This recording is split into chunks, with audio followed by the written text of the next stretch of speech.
Welcome back to this new video, guys, of Tech Express. Today I'm going to be showing you how to delete your Microsoft account directly into Windows 11. This is an actual really easy tutorial. So the first thing you want to do, of course, is to sign in, or let's say first of all, let's power on our actual computer in order to continue.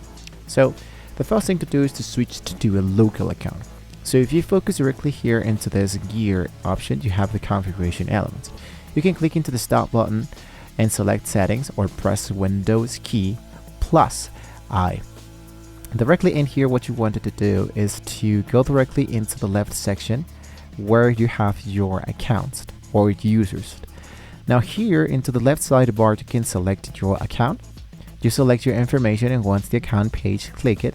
You go for check out my information, right? So in my case here, I'm going to close this. Here's my information. And here's everything I needed to know about myself. Now, under the account settings section, look for and click the link that says sign in with a local account instead, which in this case should be appearing here into Spanish.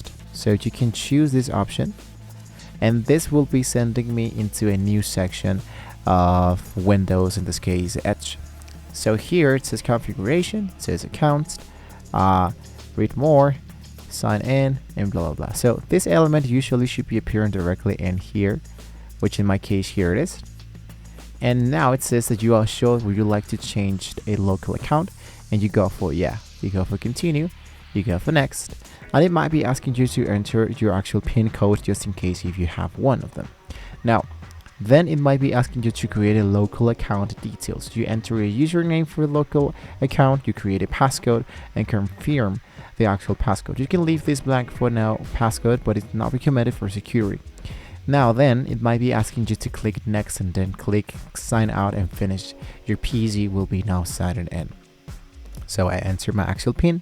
It might be asking you for the name of my username. I can leave this like this. I go for next. I go for sign out and finished. And as you can see, I have now been signed out. If you wanted to undo this element, you can always go back directly here through your account, and directly in here it might be asking you to sign in directly in here. So sign in with a Microsoft account. I clicked into it once again, and this might be bringing me back directly into the Microsoft sign in section where I needed to sign in. So I enter my account.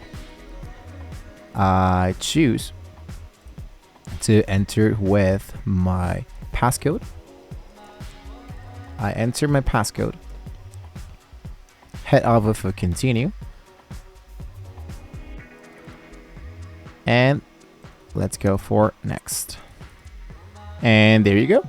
Your account should be now signed in directly in a very easy way. Now, just in case you have an actual problem here, what you can do is that you can change your account every time you are inside here. So let's say, for example, that I select to sign in directly with a actual access code, and whether you are choosing your Android, you're using your iPhone, you're using your iPad, whatever, basically this process makes your signing in process much more easier, and you'd have to do a lot of process when you are, let's say, recovering your account or saving a few elements there. So let's go for next. You go for a new PIN, for example.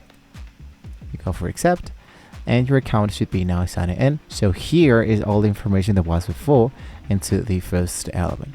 Now, after signing out, you select the create local account. As you might see here, your Microsoft account would now be disconnected or connected from your Windows sign in. And that's how we can actually do this process in a very easy way. So guys, with this being said, we have now reached into the very end of the video, so don't forget to like, share, and subscribe to the channel. If you wanted to see more great elements about Microsoft connecting your accounts, if you have any question about accounts here into your Windows, you can always go directly here into the settings, go for your users, and scroll all the way down and you can see the option that says get some help. That this will be sending you directly into some files or into some chat support directly in from Windows Elements. So thank you once again for watching the video, guys. Don't forget to like, share, and subscribe, and hopefully we can all see you guys next time.